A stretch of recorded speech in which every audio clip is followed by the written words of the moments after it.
आपको बता देते हैं कि पंचशील काली मंदिर का इतिहास क्या है और कब से यहाँ पर यह कब्जेदार पड़े हैं।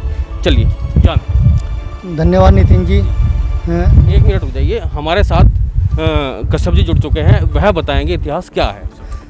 नितिन जी, पंचशील काली मंदिर के नाम से यह मंदिर जाना जाता है और यह महाकाली का सिद्धपीठ है और आसपास के रुड़की नगर वासियों की नहीं बल्कि आसपास के लोगों की इसमें बड़ी आस्था है। मगर ये मंदिर 1954 में RN मुखर्जी IIT में कार्यरत थे, सर्विस करते थे, तो उनके द्वारा यहाँ वो माँ काली के भक्त थे।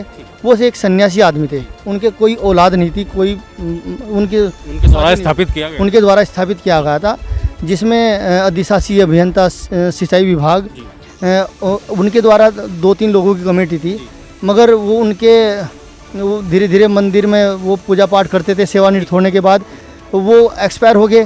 फिर उसके बाद क्या है, नगरवासी मंदिर में आने लगे, सेवा करने लगे। मगर ये जाने पता नहीं कहाँ से बंगाल से लोग आए और इन्होंने यहाँ उन्हें अपना रिश्तेदार बता के यहाँ रहने लगे।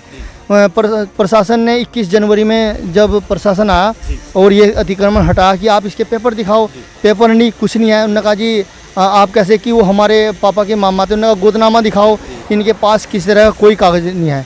और इस मंदिर के पीछे आपको बताऊं 22 कमरे इधर और लगभग 14 कमरे इधर बना रखे, हर तरह से परिसर में 22 कमरे बना रखे हैं इन्होंने। और मंदिर के अंदर मैं कहता हूं कि हर तरह का वो गलत कार्य होता था। शादी होती थी, शादी में मीट मच्छी दारू तो चलती थी। उसके बाद कब से कब्जा किया, कब से किया? ये लगभग मेरे ख्याल से 1995 के बाद ये लोग आए और ये टेंट का काम करते थे। IIT में भी बड़े बड़े कार्य करते थे। इसके अंदर इतना सामान भरा, अपना साम्राज्य स्थापित करना। और मैं ये मानता हूँ कि इनके साथ कोई ना कोई दूसरे धर्म के लोग भी लिप्त हैं और उन्हीं का कहीं में, इनका अकेले का काम नहीं, उनका पैसा भी इसमें लग रहा था। मगर ऐसा ना, जब ईश्वर करता है तो पाप का घड़ा जब फूटता है तो बहुत ज़बरदस्त फूटता है। इन लोगों को हमने निवेदन भी किया, रिक्वेस्ट भी रोज़ करते हैं कि आप मंदिर है, मंदिर का स्वरूप रहने दो। मगर ये मंदिर को तो बिल्कुल क्या है कि आप बताऊं, एक बहुत बड़ा व्यवसायीकरण कर रहे थे। इस पर कांच लगा के मंदिर की जो गुर्जी है वो तोड़ दी। अंदर मंदिर जब पहली बार हम आए, जो मुख्य गेट है उस पर 3 फीट तक कूड़ा कचरा ऐसा भरा हुआ था। हमें लगभग 5 घंटे मंदिर परिसर को धोने में, साफ़ सफाई करने में, मूर्तियों की धूल मिट्टी जाले इस तरह लगे पड़े थे। ये जो श्रद्धालु लोग आते थे उनको भगा देते थे, यहाँ कोई मंदिर नहीं, आप जाइए। क्योंकि ये इस मंदिर को, इस प्रॉपर्टी को कहीं ना कहीं कब्जाने के हक में थे और इनके साथ कोई जुड़ा हुआ था और जल्द ही उसका भी नाम उजागर हो जाएगा। मगर चलो कोई बात नहीं। तो ये RN मुखर्जी के द्वारा ही इस मंदिर की स्थापना हुई थी। RN मुखर्जी बहुत सन्यासी आदमी थे, श्रद्धालु थे, भक्त थे माँ काली के। उनके गुजरने के बाद इसमें कोई पुजारी नहीं रहा। ये अपने आप को पुजारी कहते हैं, मगर इनके पास हिंदू धर्म का, सनातन धर्म का किसी भी तरह का कोई भी क्रियाक्रम या क्रियाकलाप नहीं आता।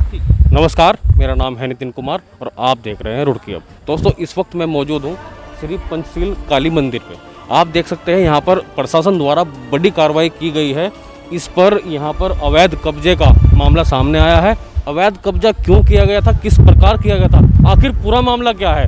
हमारे साथ अरविंद गौतम जी जुड़ चुके हैं, उनसे पूछेंगे कि पूरा मामला क्या है और इस पर यह कार्रवाई क्यों की गई है। सर, आपका स्वागत है। आप पंचशील मंदिर के पास खड़े हैं, यह कार्रवाई चल रही है जो हम आपको दिखा रहे हैं। आप क्या कहेंगे सर, इसमें क्या है, सारा घालमेल क्या हुआ है? धन्यवाद नितिन जी, क्या है कि जो इस मंदिर में लोग रह रहे हैं, इनका यही नहीं पता कि लोग कहाँ से आए और कब मंदिर में रुके। इनका ना तो कोई गोदनामा है, ना किसी के यहाँ पर दत्तक पुत्र है, न इनकी कोई यहाँ पर मंदिर समिति में जुड़े हुए लोग हैं। ये लोग आए और इसमें रहने लगे। हिंदू समाज की ये हमारी बहुत बड़ी वो है कि लोग देखते हैं और चले जाते हैं, लेकिन धीरे धीरे इसने करके इतना बड़ा यहाँ पर अपना साम्राज्य खड़ा कर लिया। ये 4 मंजिल तक बना ली बिल्डिंग, मंदिर को, गुम्बद को पूरा इसने ढक लिया और धीरे धीरे मंदिर के गौरव जी दिखा दीजिए कि गुम्बद को कैसे ढका गया है। गुम्बद पे ही पिलर खड़े कर दिए गए थे और गुम्बद का कोई पता नहीं चल रहा था। क्या कहेंगे? आम जनता पूजा के लिए आती थी तो दरवाजा बंद मिलता था। कुत्ते पाले हुए इन लोगों ने, बहुत सारे कुत्ते इसमें पड़े हुए रहते हैं हर समय। फिर लोगों ने हमें कहा, कई बार कहा, लेकिन भगवान ने इसमें जब अपनी सेवा करवानी थी हमसे, तो भगवान ने हम लोगों को बुलाया।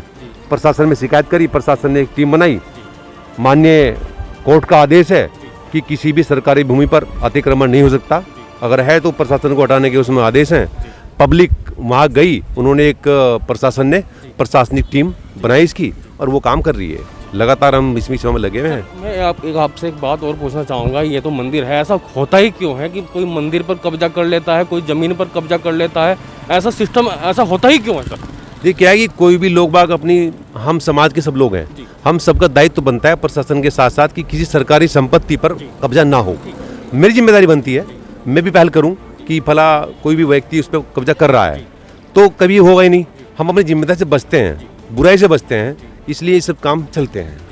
बारात घर यहाँ पर शायद बनाया हुआ था, पूरा साम्राज्य यहाँ पर स्थापित किया गया था, यही कार्य यहाँ पर चल रहे थे, पूजा यहाँ पर नहीं चल रही थी। नितिन जी, आप देख रहे होंगे, जब भी कभी आ पाए होंगे, वहाँ से लेकर के इसको वहाँ तक पूरा इसको बनाया हुआ था, बैंक्वेट हॉल के रूप में प्रयोग होता था। यहाँ पर मीट, मच्छी, मांस, कटरा, बकरा सब चलता था। इन लोगों को खाने में परहेज नहीं है, पंडित कभी नहीं छूते, खाते नहीं है, पूजा पाठ ही जानते नहीं है, तो इनका तो केवल एक व्यवसाय चल रहा था यहाँ टेंट का काम का। और दुनिया भर के लोग यहाँ आते थे, टेंट काम करते थे। कुछ लोगों ने, अड़ोस पड़ोस ने बताया, कुछ लोगों यहाँ आए होंगे पहले, मंदिर में जाने से रोकते थे, मना करते थे, क्योंकि मंदिर के अंदर ये कुछ ना कुछ अवैध काम भी चलाते थे। मैं बताना नहीं चाहूँगा, बहुत लोगों ने पता नहीं क्या क्या बताया इसके बारे में, लोगों को बताया, लोगों को पता भी है, लेकिन ऐसे बोलना मंदिर के लिए ठीक नहीं होता रहेगा। वो सब काम इसमें चलते थे। तो अब ये आए हैं तो लोग दिक्कत हो रही है, अब काम करने से रोज़ रोकते हैं। रोज़ 104 नंबर पर फ़ोन करते हैं, 100 नंबर पर करते हैं, पुलिस को बुलाते हैं, वो सब देखते हैं काम ठीक चल रहा है। तो इन लोगों का आडंबर रचने का कारण था कि यहाँ से लोग ये भाग जाएं और हम ये जमे रहें। आप लोगों पर हमला भी हुआ था पिछले दिनों, और यहाँ पर आपकी आंखों में मिर्ची डाल दी गई थी कुछ जो यहाँ पर आए थे, तो वो क्या मामला था? वो हम लोग यहाँ पर काम करवा रहे थे, तो ये लोग मना कर रहे थे हमारे लेबर को काम करने के लिए। तो हमारे 3-4 लोग अंदर चले गए। जब गेट बंद कर लिया हमने कि ये हम पे हमला ना कर दें, तो जैसे हम गेट खोल के बाहर निकले तो एक महिला थी यहाँ, नीलम उसका नाम है, उन्होंने अपने 1 किलो का पूरा पैकेट मिर्च का हाथ में लिया हुआ था ऐसे करके।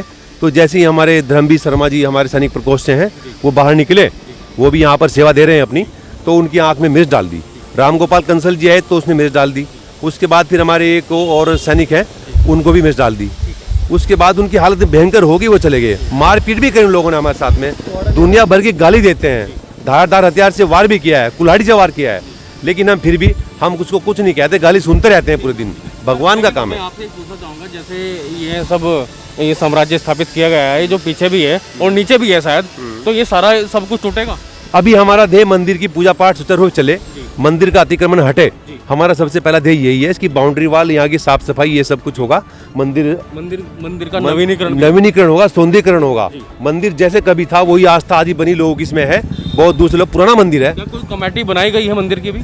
मंदिर की कमेटी वही है जो प्रशासन ने बना रखी है, वही समिति काम कर रही है, बाकी सब सेवक ही हैं। उनके साथ में बहुत से जुड़े हुए हैं। हमारे साथ लोग 20, 30, 50 रोज बैठे रहते हैं यहाँ पर लोग, सुबह शाम तक।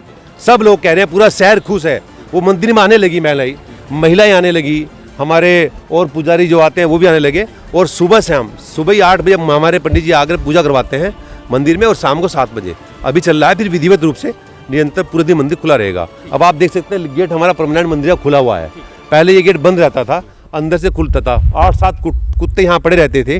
कोई मंदिर में पूजा करने के लिए जा नहीं सकता था। किसी अकेली महिला की तो हिम्मत नहीं होती थी पूजा करने के लिए। ये बहुत हमारे लिए दुख का विषय था। अब भगवान ने इसको सब ठीक किया, आप सबके आशीर्वाद से इसको ठीक करेंगे। तो अरविंद गौतम जी ने बताया मंदिर के बारे में कि कितने हालात ख़राब थे, कोई पूजा भी नहीं कर सकता था, और यहाँ पर अवैध कब्जा आप देख सकते हैं। यहाँ पर तुड़ाई का काम चल रहा है और जल्द ही नवीकरण मंदिर का हो जाएगा और अवैध कब्जा यहाँ से हटेगा। नितिन कुमार रुड़की, हब से।